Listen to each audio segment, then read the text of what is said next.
Saúdo-os que me escutam de língua portuguesa com votos de bem, e de modo especial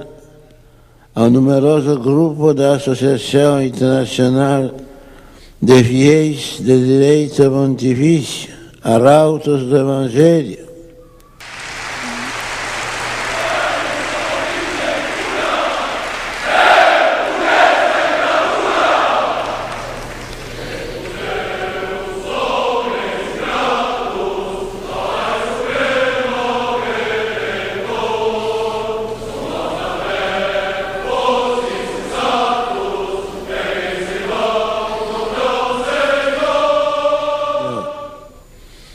Sede mensageiros do Evangelho,